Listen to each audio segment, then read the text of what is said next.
Bismillahirrahmanirrahim. Alhamdulillahirabbil alamin. Allahumma shalli wa sallim wa barik ala Muhammad wa ala ali Muhammad.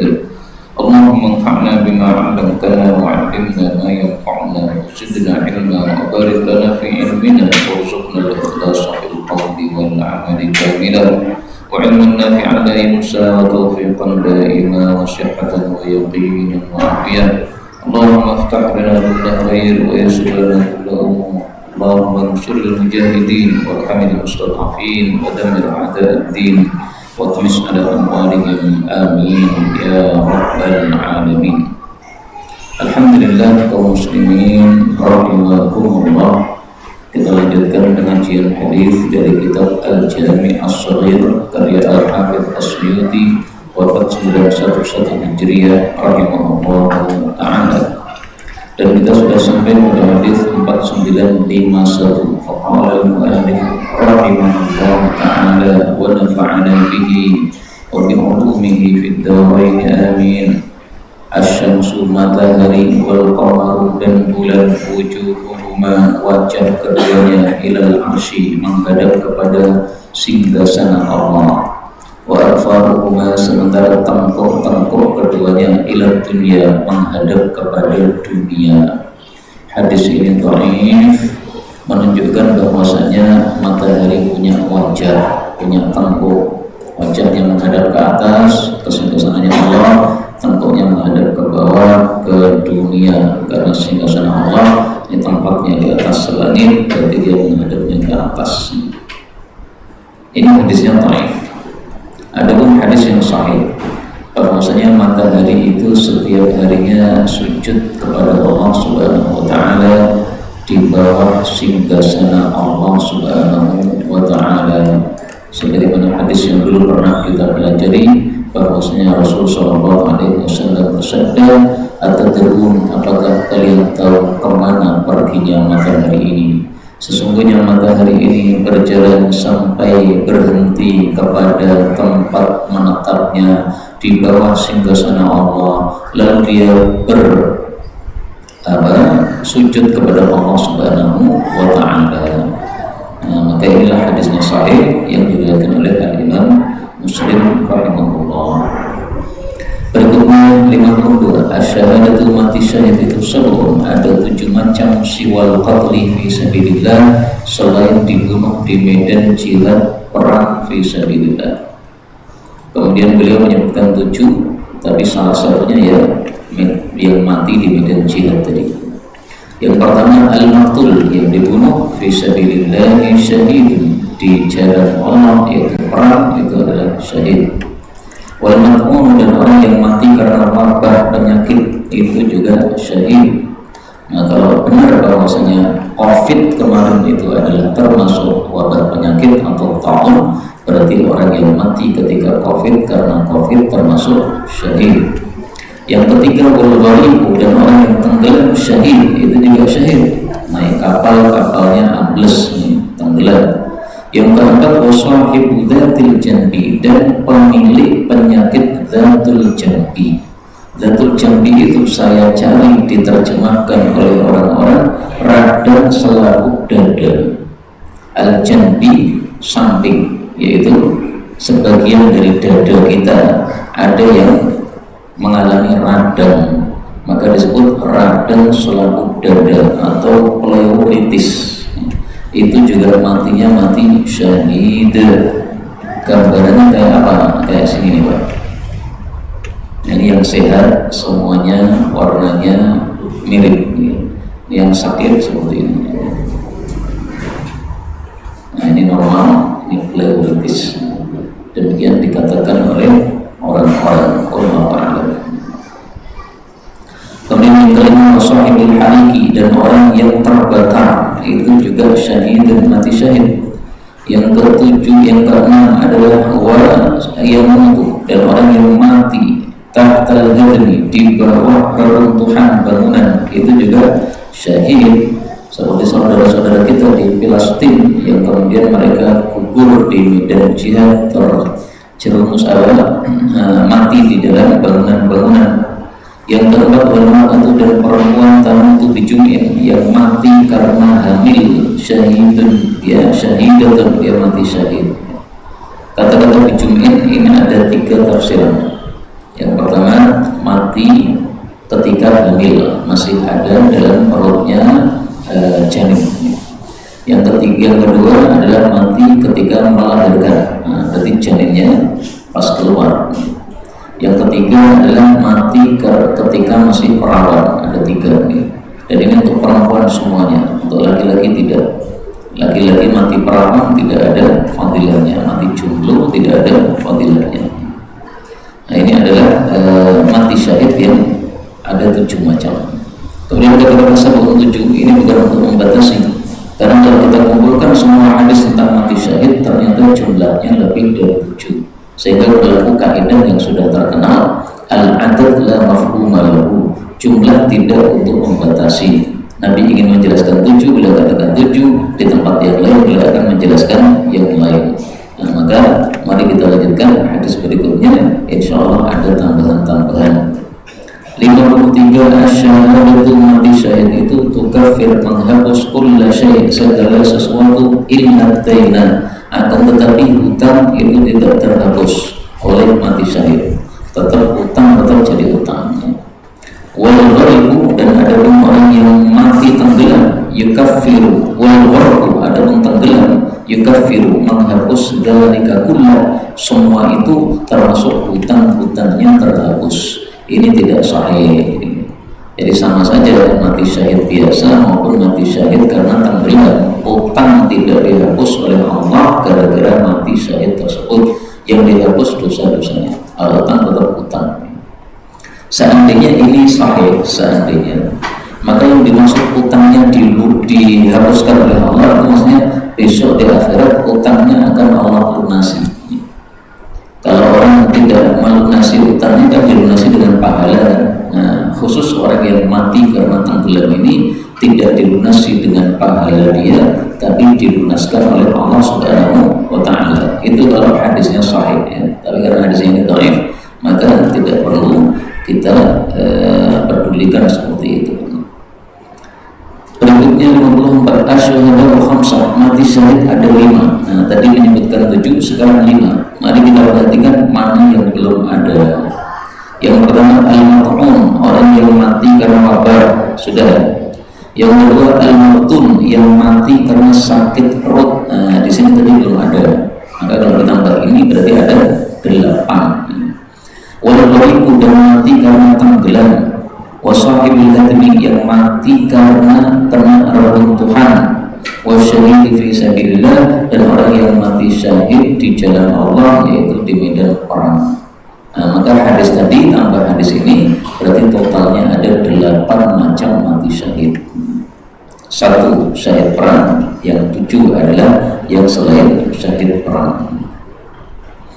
Berikutnya ada tambahan lagi, kita perhatikan 4955 asyhadu, orang-orang yang mati syahid itu arba'atun, ada 4 macam.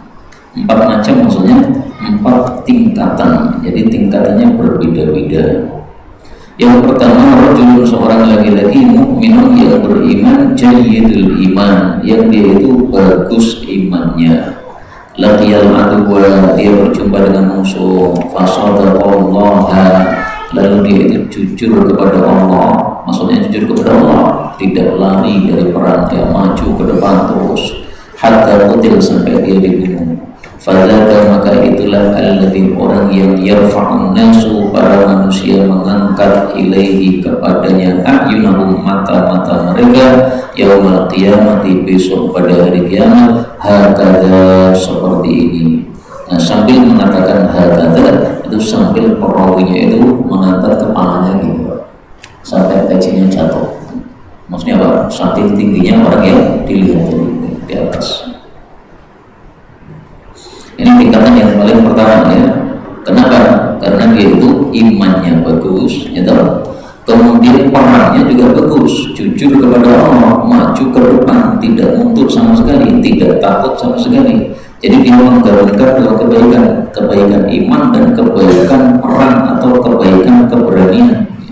Sekarang yang kedua, Warajulun dan seseorang yang mukminun iman jayyidul iman, dia juga bagus imannya sama dengan yang pertama.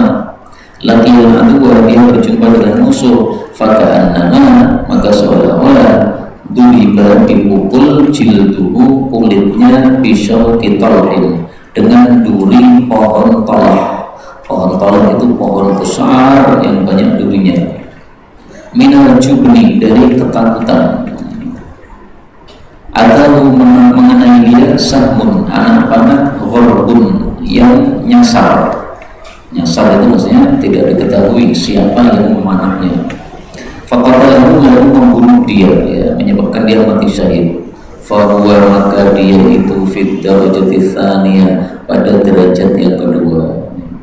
Kenapa derajat yang kedua?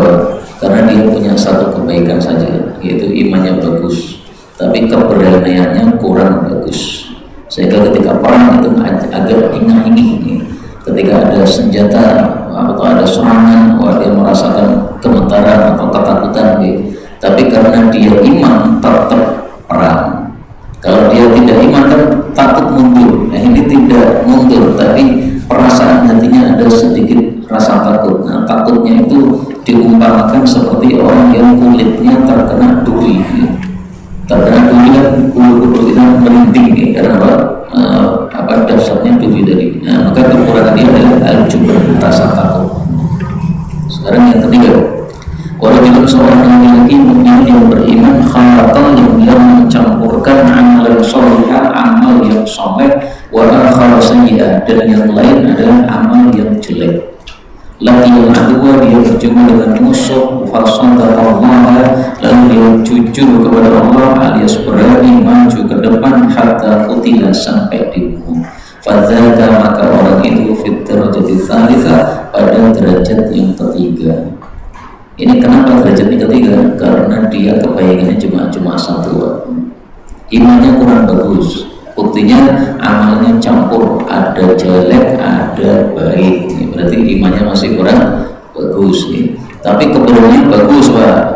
Ada orang-orang seperti ini, Pak. Jadi imannya kurang cong, tetapi mengalahkan keberaniannya para ustaz-ustaz. Berarti apa? Memang dia punya kelebihan, berani dalam perang, maju ke depan, meskipun hari-harian agak sak-sa'i, tetapi ketika perang, dia sungguh-sungguh maju ke depan. Yang keempat, warajulun, dan seorang laki-laki mukminun yang beriman, asrafa ala nafsihi, dia berlebih-lebihan terhadap dirinya, yaitu banyak berbuat maksiat.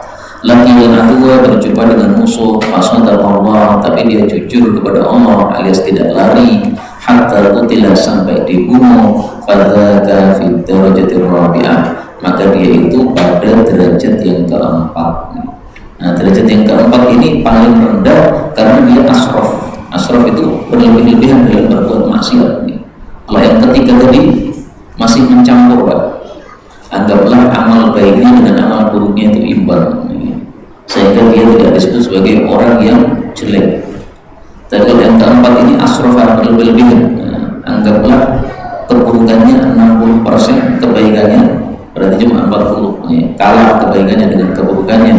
Nah, ini namanya asrafa, berlebih-lebihan. Maka orang seperti ini termasuk jelek imannya, tetapi ketika perang dia jujur kepada Allah, maka dia tidak lari sampai mati, masih tetap mendapatkan derajat di hadapan Allah Subhanahu wa ta'ala. Dari hadis inilah para ulama mengambil kesimpulan, berarti asy-syahadah maratib. Namanya mati syahid itu bertingkat-tingkat. Jadi sama-sama mati syahid, tapi ada tingkatan atas, ada tingkatan bawah, ada tingkatan sedang. Nah, maka tadi ada 7 macam mati syahid, itu bukan berarti satu tingkatan, tidak, ya. 7 macam tapi bertingkat-tingkat. Tapi hadis ini saya jujur memang derajatnya diperselisihkan oleh para ulama kita rahimahullah ta'ala. Berikutnya 56, asyhadu orang-orang yang mati syahid ala barikin, pada barik. Apa itu barik? Dijelaskan oleh Nabi, barik adalah nahrin, satu sungai, di babil jannah, di pintu jannah, fi kubbatin, pada kubah, khadrat yang hijau, yakhruju ilaihim, yang keluar kepada mereka, rizki mereka, minal jannati, dari surga, bukratan, di waktu pagi, wa asyiyan, dan di waktu sore. Hadis ini menunjukkan bahwa orang-orang yang mati syahid sekarang ini Pak, sebelum kiamat ya, sebelum akhirat, itu kondisi mereka berada pada sungai di pintu jannah. Jadi sungainya berada di depan pintu jannah. Sungainya ini disebut barik. Apa artinya barik? Dari sisi bahasa, barik itu artinya rohir, yang tampak, yang muncul nih. Maka karena berada di depan pintu, jadi tampak, jelas, kelihatan, semua orang bisa melihat. Yang disebut kubar itu adalah kemah yang bundar. Karena kemahnya kotak yang disebut khaymah. Tapi kalau kubar itu adalah khaymatun, kemah mustadiratun, yang bundar. Kemudian warna kemahnya Pak, hijau. Nah, ini yang rahasianya, Rasulullah itu suka warna hijau, karena warna hijau itu adalah warna pakaian ahli surga, sehingga beliau itu paling senang warna hijau. Makanya rata-rata karpet masjid warna hijau ya, mengikuti kecintaan Nabi terhadap warna hijau. Ini temboknya juga apa? Catnya juga warna hijau. Nah, ini bagus, warna yang disukai oleh Rasulullah SAW. Kemudian di sini disebutkan rezeki mereka keluar dari surga pagi sore. Nah, ini menjelaskan apa yang disebutkan di dalam Al-Quran tentang kondisi orang-orang yang mati syahid. Allah menyebutkan pada surat Ali Imran ayat yang ke-169, bal ahya'un inda rabbihim yurzaqun. Orang-orang mati syahid itu masih hidup di hadapan pemelihara mereka, dikasih rezeki. Nah, dikasih rezekinya kapan? Tidak disebutkan. Ternyata disebutkan oleh Nabi SAW, yaitu bukratan wa asyiya, pagi sore dikasih rezeki oleh Allah Subhanahu wa Ta'ala. Jadi seperti kita di dunia Pak, ada makan pagi, ada makan sore, atau makan siang dan makan sore. Karena itulah Al-Imam Ad-Darimi di dalam kitab Sunannya mengatakan, babun as-sunnatu qadiyatun 'alal Qur'an. Bab sunnah Nabi, hadis Nabi itu menjelaskan terhadap Al-Quran. Al-Quran menjelaskan global, kemudian perinciannya dijelaskan oleh hadis Nabi Sallallahu Alaihi Wasallam. Ini perkataan Imam Darimi dalam kitab Sunannya pada Kitabul Ilm, pada awal dari kitab Sunan beliau. Mudah-mudahan semua kita masuk surga tanpa hisab, tanpa adab. Amin ya rabbal alamin.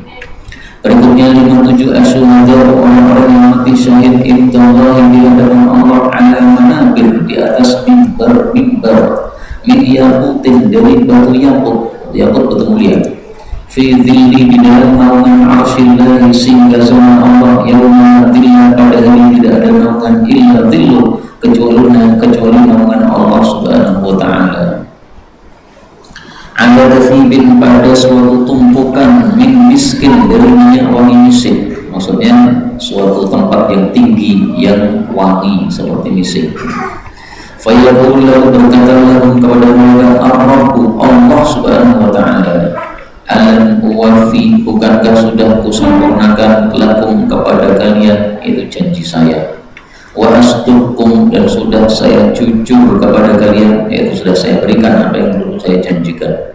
Fayaquluna, maka orang-orang yang mati syahid menjawab, bala wa rabbina, betul demi pemelihara kami, engkau sudah memberikan sempurna janji kepada kami, yaitu dimuliakan oleh Allah Subhanahu wa Ta'ala.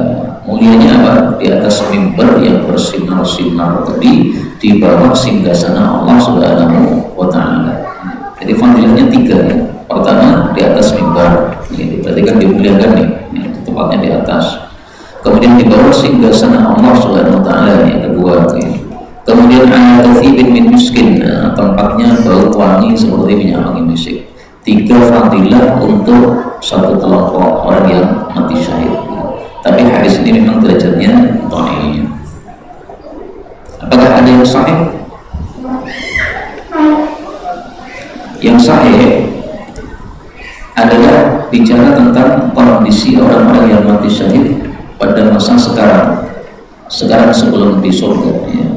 Bahwasanya rohnya orang yang mati syahid itu pada tengahnya burung yang warna hijau yang memiliki konadil, lampu-lampu pelita-pelita yang digantung di bawah singgasana Allah Subhanahu wa Ta'ala. Jadi rohnya orang mati syahid masih hidup, tapi tidak di dalam tubuh manusia, dalam tubuh binatang yang berbentuk burung warnanya hijau di dalam surga, terbang-terbang. Nah, kemudian punya sarang, yaitu lampu berada di bawah singgasana Allah Subhanahu wa Ta'ala. Maka dia terbang-terbang kemanapun di dalam surga. Kemudian nanti kalau ingin istirahat, naik ke tindilnya, ke lampunya yang sudah disiapkan itu. Ini yang sahih riwayat Imam Muslim. Adapun yang di atas mimbar ini tadi, ya ini kita belum menemukan yang sahihnya. Berikutnya 58 asyhadu orang-orang yang mati syahid alladzina yuqatiluna, yaitu orang-orang yang berperang fi sabilillah di jalan Allah fi shaffil awal, pada shaf yang pertama. Berarti berani ya, karena berada di depan. Wala yantafituna, dan mereka tidak menolehkan di wujuhi wajah-wajah mereka hatta yaktalu, sampai mereka dibunuh, yaitu syahid. Fa'ulaika, maka mereka itu yultaqawna, mereka disambut fil ghurafil ula, di dalam kamar-kamar yang tinggi minal jannah, dari jannah. Al-ghuraf itu jamak dari ghurfah. Apa artinya ghurfah? Al-makanul murtafiq, tempat yang sangat tinggi. Nah, ketika ditambahkan kata-kata al-ula, ini takkid ya. Karena ketika al-ulanya dihapus, ini al-ghuraf artinya sudah tempat yang tinggi. Kalau ditambahi al-ula berarti tempat yang sangat-sangat tinggi. Yadhaku, tersenyum ilaihim, kepada mereka buka melihara, yaitu Allah Subhanahu wa Ta'ala. Kemudian Nabi menjelaskan, inna Allah, sesungguhnya Allah idza dhahika, apabila tersenyum ila abdihil mu'min, kepada hambanya yang beriman, fala hisab alaih, maka tidak dihisab terhadapnya. Hadis ini disahihkan Al-Albani. Hadis ini menunjukkan bahwa mati syahid masuk surga tanpa hisab. Selain tanpa hisab, tanpa apa lagi? Tanpa azab. Tahunya dari mana tanpa azab? Hadis yang pertama tadi.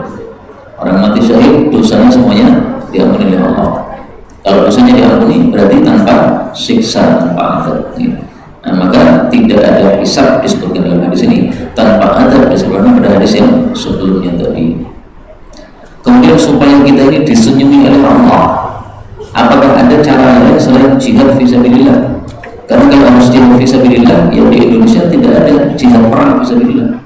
Kita harus datang ke Palestina. Gimana ini? Nah, ada cara yang lain. Mari kita lihat.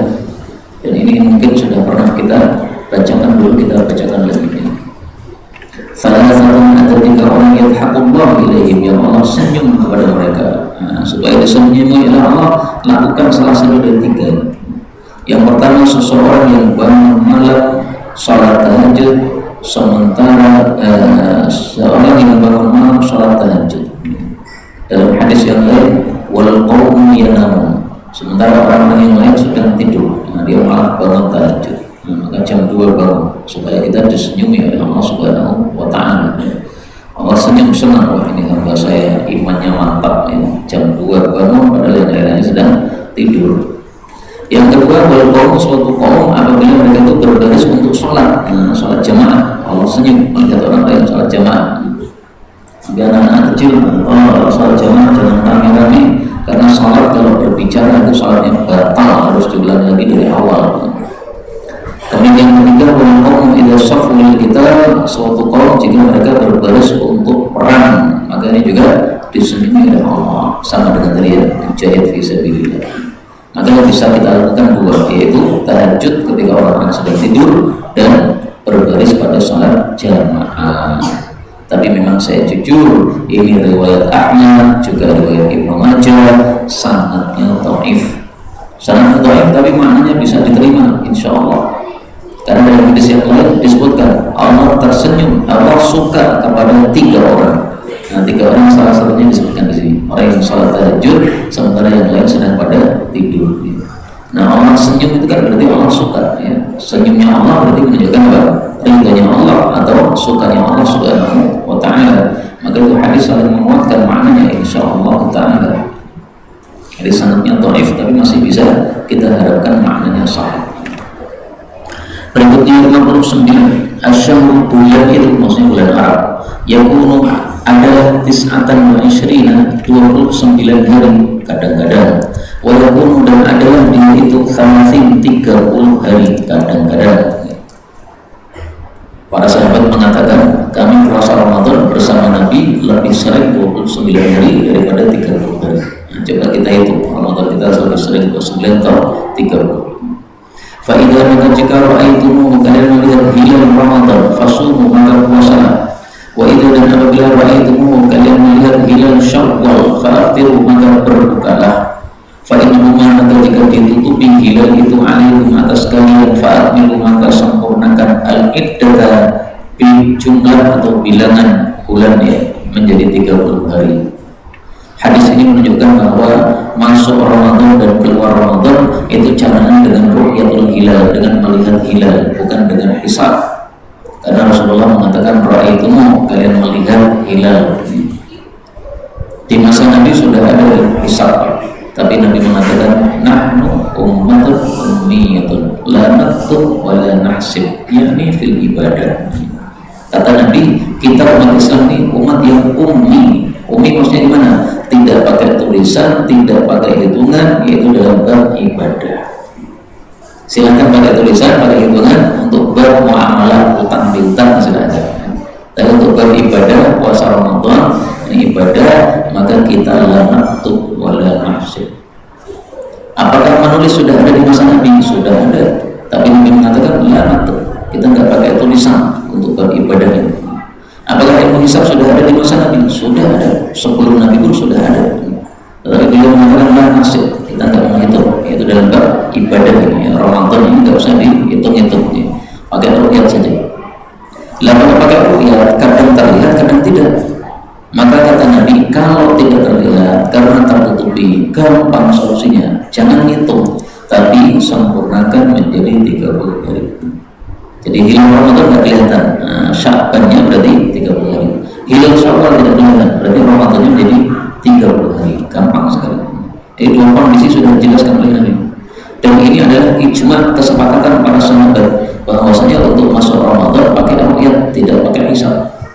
Maka pendapat hisab itu sangat lemah karena menyelisihi ijma sahabat dan tidak boleh menyelisih ijma itu. Dan yang pertama kali melakukan hisab itu adalah seorang ulama tabi'in namanya Mutarrif.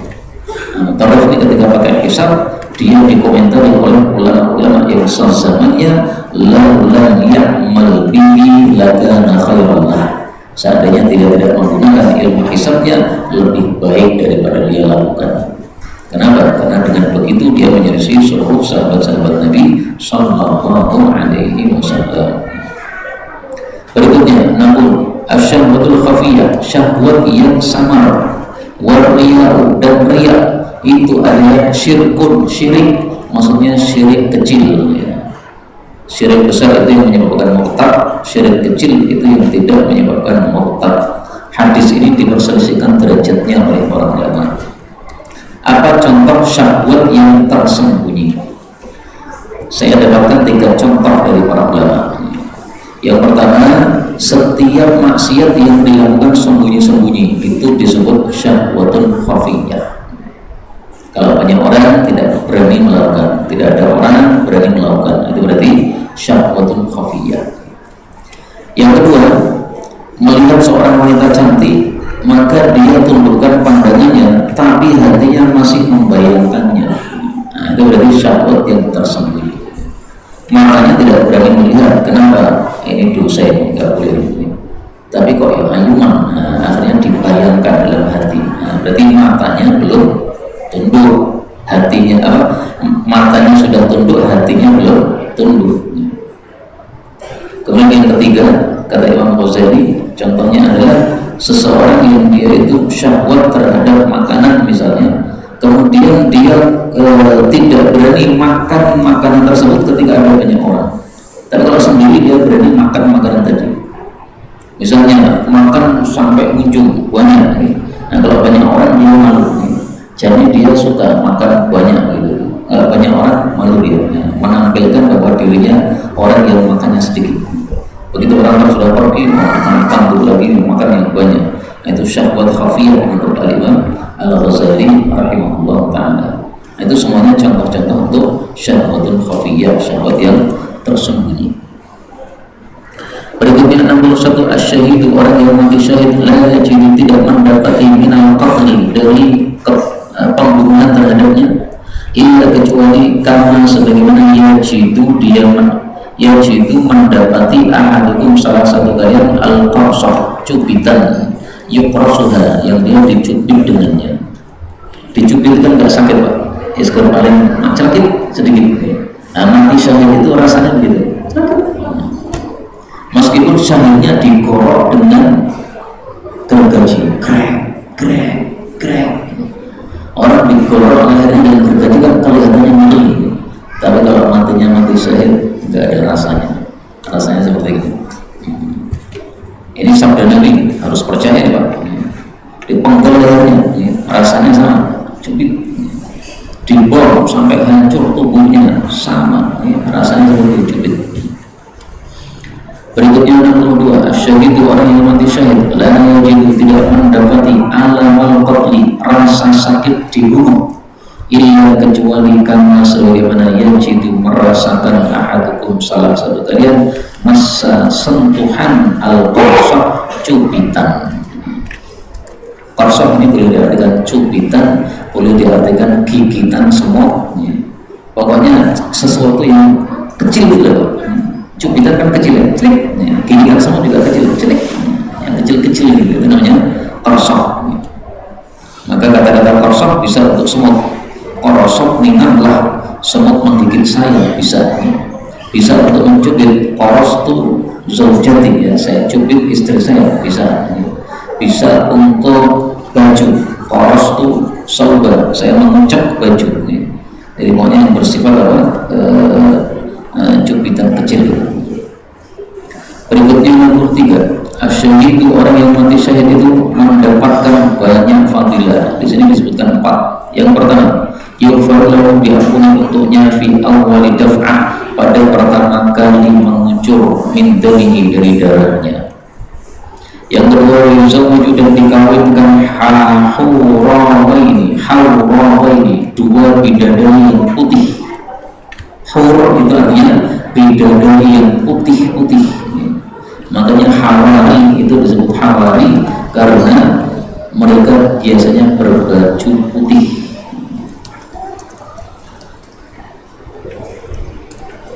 Roti hawara disebut hawara karena rotinya putih. Hawrawaini, dua bidadari yang putih-putih. Yang ketiga, wa yusaffa', dan dia diberi syafaat, diberi kesempatan memberi syafaat, atau dia diterima syafaatnya fi sab'ina, pada 70 orang, min ahli baiti, dari ahli baitnya. Ini fadilahnya berapa? Ada 3. Nah, dalam hadis, sebelum saya lanjutkan, dalam hadis yang lain kita temukan fadilahnya ada 7. Lisyahidi, bagi orang yang mati syahid di hadapan Allah ada 7 perkara: diampuni, pertama kali darahnya mengalir, melihat tempatnya di surga, dikasih baju iman, dinikahkan 72 bidadari putih-putih yang matanya indah-indah, diselamatkan dari siksa kubur dan aman dari ketakutan yang terbesar, dan ditaruh di atas kepalanya mahkota kemuliaan, dan diberi kesempatan syafaat untuk 70 orang. Nah, ini yang diriwayatkan oleh Imam Tirmidzi yang hadisnya sahih. Nah, maka di sini ada tambahan sampai 7, itu yang sahih. Kalau yang ini yang dhaif. Jadi ini kata-kata 2 ini dhaif. Yang sahih berapa? 72, bukan 2. 72 hurun in. Kemudian berikutnya, wal murabit, dan orang yang murabit, menjaga perbatasan antara muslim dengan kafir. jika mata mati fi ribatihi ketika melakukan ribatnya tadi, maka fadilahnya ada 4 juga sama. Yang pertama, kutiba lahu dicatat untuknya ajru amalihi, pahala amalan-amalan dia ila yaumil qiyamah, sampai hari kiamat. Biasanya sholat 5 waktu, pahala sholat 5 waktu ngalir. Biasanya baca Quran, pahala baca Quran ngalir. Wa rudiya alaihi, dan diberikan pagi-pagi kepadanya, wariha, dan diberikan sore-sore rizkinya, pagi sore dikirimi rizki makanan. Wa yuzawwaju, dan dikawinkan 70 hawra'a, 70 bidadari putih. Yang ke-40 dan dikatakan kepadanya, kif, berhentilah, fasfa, berilah syafaat, ila ayyufrugha, sampai dia selesai, minal hisabi, dari hisab, atau ila ayyufrugha, sampai diselesaikan, minal hisabi, dari hisab. Tapi hadis ini didhaifkan oleh Al-Albani, dan hadis ini menunjukkan bahwa orang yang mati syahid ketika ribat lebih utama daripada yang mati syahid ketika perang. Tapi hadisnya apa? Dhaif tadi. Berikutnya 64. Asyu'mu, sial itu adalah su'ul khuluq, akhlak yang jelek. Maksudnya akhlak yang jelek itu menyebabkan sialnya seseorang dalam hidup dia. Sial untuk siapa? Dijelaskan oleh para ulama, sial untuk pemilik akhlak tadi, dan sial untuk orang yang di sekitar dia. Orang akhlaknya jelek, istrinya ditampar, sial. Anaknya ditendang, sial. Sepeda tetangganya diserempet, ya, tendang, ya, karena apa? Dia marah sama tetangganya misalnya. Nah, maka kesialan menimpa orang-orang sekitar dia, juga menimpa dirinya sendiri. Karena dengan sebab akhlak yang jelek, suka marah, suka berantem, suka miso-miso, dan sebagainya. Nah, itu kesialan untuk dirinya sendiri dan untuk orang-orang yang lain. Karena itu kita diajarkan oleh Nabi Sallallahu Alaihi Wasallam untuk berlindung dari akhlak-akhlak yang jelek. Allahumma inni a'udzubika min munkaratil akhlaq wal a'mal wal ahwa wal adwa. Ya Allah, saya berlindung kepadamu dari akhlak yang mungkar, amal yang mungkar, nafsu yang mungkar, sakit yang mungkar. Mudah-mudahan semua kita diabaikan akhlaknya oleh Allah Subhanahu wa Ta'ala. Amin ya rabbal alamin. Berikutnya namanya as-suniz, habbatus sauda, nama lainnya suniz, nama lainnya lagi kamun, namanya lagi habbatul barakah, ya, biji yang berkah. Itu adalah dawaun, obat, min kulli da'in, dari setiap penyakit, illa sam, kecuali penyakit sam. Apa itu? Yakni wahul maut, itu adalah kematian, tidak bisa diobati dengan habbatus sauda. Dan hadis ini derajatnya sahih, silakan ditulis sendiri. Kata-kata obat dari segala penyakit itu maksudnya adalah penyakit yang memang cocok untuk habbatus sauda. Jadi bukan betul-betul segala penyakit. Jadi kata-kata segala itu bukan semua total, ya, tadi rata-rata penyakit. Maka dalam bahasa Arab kata-kata kul bisa untuk semua betul-betul. Jadi misalnya ada 10 orang, ya 10 orang itu, ya. Bisa maksudnya untuk mayoritas 9 orang misalnya.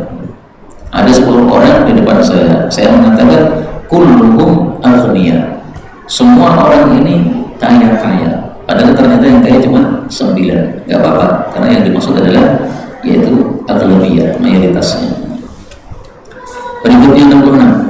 Asyayatinu, setan-setan itu, yastamti'una, mereka itu memakai bifiyabikum, baju-baju kalian, supaya tidak dipakai oleh setan. Gimana? Fa'idha, maka jika naza'a, melepas ahadukum, salah satu kalian, thawbahu, bajunya, falyatwihi, maka dia melipatnya. Supaya apa? Hatta, sehingga tarji'a, kembali ilaiha, kepada baju tadi, anfasuha, nyawa-nyawanya. Fa inna syayatina, karena semua setan itu la talbasu, tidak mau memakai thawban, baju, matwiyan, yang dilipat. Artinya apa? Jangan membiarkan baju kita digantung, karena akan dipakai setan. baju selesai dipakai pengajian gitu, ketika dilepas jangan digantung tapi dilipat. Tapi hadisnya ini dhaif, tidak bisa dijadikan dalil, sehingga silahkan digantung nggak apa-apa. Seandainya hadis ini sahih, seandainya ini bisa diartikan setan ini adalah nyamuk-nyamuk itu, Pak. Karena baju yang digantung itu nyamuk itu bersenang-senang dengan baju tadi ya, dia akan nyelinap di baju yang digantung dan nendok di situ. Nendok atau nengek apa ya, yang kuning-kuning kecil itu. Nah itu adalah gara-gara nyamuknya bertelur di situ. Tapi kalau kita lipat, kemudian dimasukkan lemari, nah sahabat nyamuknya tidak masuk. Tapi hadis ini dhaif, sehingga tidak perlu dipedulikan begitu. 67. Asyaibu uban itu nurul mu'min, sinar bagi orang beriman. La yusibu, tidak beruban rajulun, seseorang syaibatan satu uban fil islami, di masa Islam, maksudnya ketika sudah Islam, illa kecuali ada dua fadilah. Fadilahnya apa? Kanat lahu bikulli syaibatin hasanatun, ada bagi dia setiap ubannya dapat satu pahala. Wa rufi'a biha darajatun, dan diangkat dengan uban dari satu derajat. Berarti semakin banyak ubannya, semakin banyak pahalanya. Semakin banyak ubannya, semakin tinggi derajatnya di dalam surga. Makanya Nabi Ibrahim ketika muncul uban, dia mengatakan, Rabbi zidni wa qamra, ya Allah tambahlah kewibawaan saya, yaitu ubannya minta ditambahi. Itu doanya Nabi Ibrahim alaihissalam. Dan hadis ini disahihkan oleh Al-Albani. Ya, kalau di situ dikatakan dhaif, ini malah disahihkan oleh Al-Albani. 68. Asyaibu uban itu nurun, adalah sinar. Man khala asyauba syaiba, siapa yang mencabut uban, faqad khala nurul Islam, berarti sudah mencabut sinar Islam. Artinya apa? Jangan dicabut ya. Tapi hadis ini kan dhaif. Nah, meskipun hadis ini dhaif, kita dapatkan hadis yang sahih melarang kita untuk mencabut uban. Nah, Rasulullah melarang an-nadfi, dari mencabut asyaibi uban. Hadis sahih riwayat Tirmidzi. Karena itu makna hadis ini, yaitu larangan mencabut uban, ini sahih dari hadis yang lain. Jangan sekali-kali panjangan mencabut uban. Nah, terus gimana uban kita? Ya biarkan saja, atau dicukur tidak apa-apa. Nah, bedanya cukur dengan mencabut gimana? Kalau dicukur itu masih tumbuh lagi. Kalau dicabut itu berarti akarnya ikut lepas, maka tumbuhnya susah, agak lama gitu.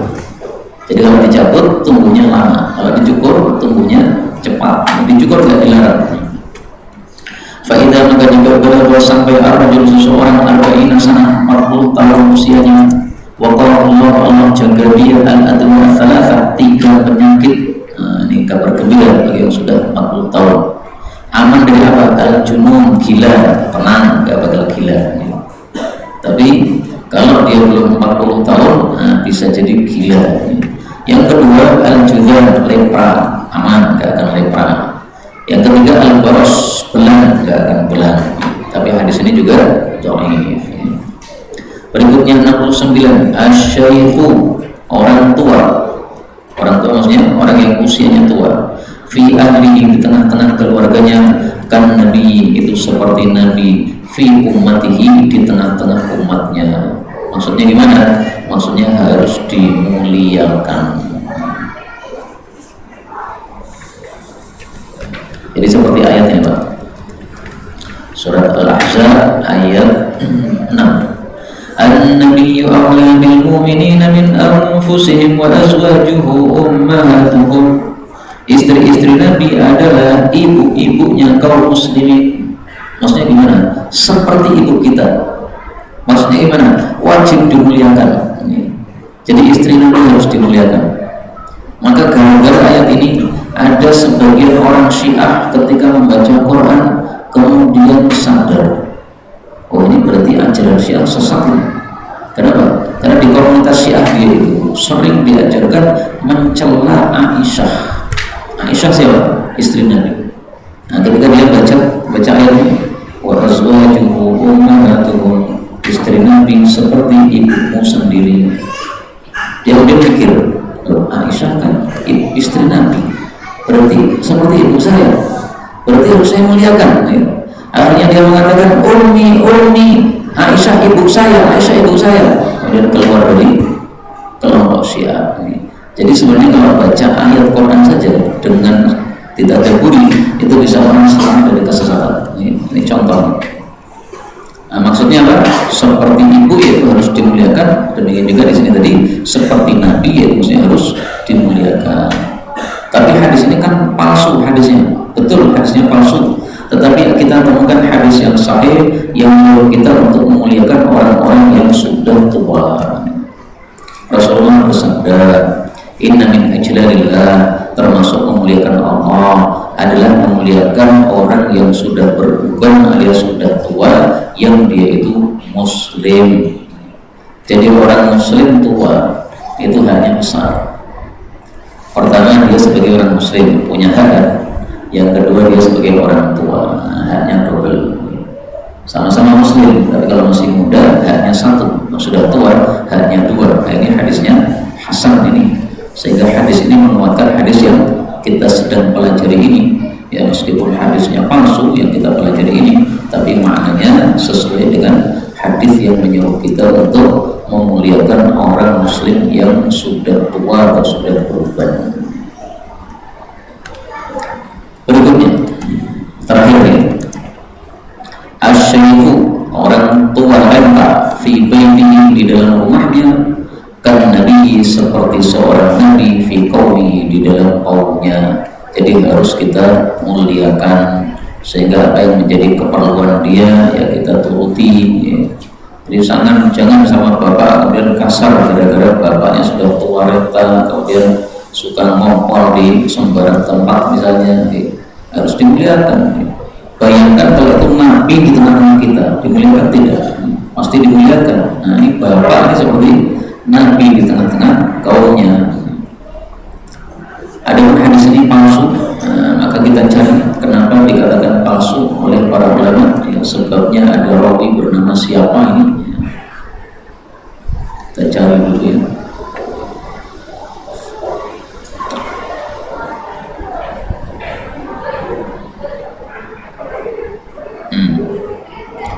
Fihi, di dalam syaratnya ada Ibnu Ghanaim, rawi bernama Ibnu Ghanaim, yarwi an Malik, meriwayatkan dari Malik, ma lam yuhaddits bihi qattu, sesuatu yang sama sekali tidak disampaikan oleh Malik, berarti dia memalsukan hadis. Nah, jadi sebabnya hadis ini dikatakan palsu ini adalah karena ada rawi bernama Ibnu Ghanaim. Ibnu Ghanaim ini suka meriwayatkan hadis mengatasnamakan Imam Malik, padahal sama sekali Imam Malik tidak meriwayatkan. Berarti apa? Memalsukan hadis. Lah kenapa dia pakai nama Imam Malik?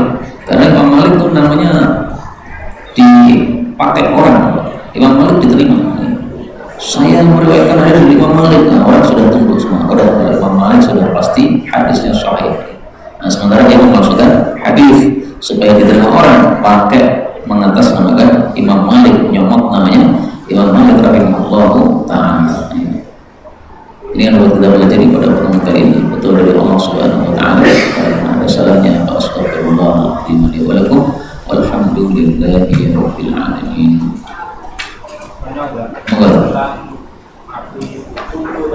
Ya. Penyebutan itu apa bisa itu? Ya. Kullu bid'atin dhalalatun, setiap bid'ah itu adalah sesat. Apakah setiap ini bisa dimaknai mayoritasnya? Bisa. Kenapa bisa? Karena Imam Syafi'i mengatakan al-bid'atu bid'atani, bid'ah itu ada macam. Ini yang bukan saya, Imam Syafi'i. Imam Syafi'i kan ulama udah jauh berkotor. Kata beliau, "Maka sunnah fahuwa hasanah." Bid'ah kalau sesuai dengan sunnah atau ajaran Nabi berarti bid'ah yang baik. Wa man khalafa sunnah fahuwa sayyi'ah. Bid'ah kalau tidak sesuai dengan sunnah Nabi, tabrak dengan sunnah Nabi, maka itu adalah bid'ah yang jelek. Sekarang kita kasih contoh. Di masa Nabi apakah ada pesantren-pesantren? Tidak ada. Apakah di masa Nabi ada halaqah-halaqah tahfidz Quran, pesantren-pesantren tahfidz Al-Quran? Tidak ada. Nah sekarang ini menjamur di mana-mana, pesantren tahfidz Quran dan sebagainya. Ini apakah bid'ah atau tidak? Ya bid'ah, karena baru. Bid'ah itu baru dalam agama. Mempelajari Quran hadis ini kan agama, dan ini baru di masa Nabi tidak ada. Tapi sesuai ajaran Nabi, apa kata Nabi? Utlubul ilm, carilah ilmu. Talabul ilmi faridah, mencari ilmu wajib bagi setiap orang muslim. Nah mencarinya gimana? Salah satu caranya adalah dengan membuat pesantren. Nah berarti boleh itu bid'ah hasanah. Sehingga sesuai ajaran Nabi, bid'ahnya hasanah. Tidak sesuai ajaran Nabi, bid'ahnya sayyi'ah. Contoh bid'ah sayyi'ah bagaimana? Mengadakan kumpulan di masjid sholat jamaah yang tidak diajarkan oleh Nabi. Misalnya separuh Sya'ban, nisfu Sya'ban, dikumpulkan orang-orang sholat jamaah rame-rame. Bukan sholat lima waktu ya, sholat malam nisfu Sya'ban. Kumpul jam berapa? Jam 9 malam. Nah, kemudian sholat dipimpin oleh imam rame-rame berjamaah, dikumpulkan banyak orang, masjidnya penuh, habis itu makan-makan bersama. Nah ini bid'ah yang sayyi'ah, yang jelek, tidak sesuai ajaran Rasulullah SAW.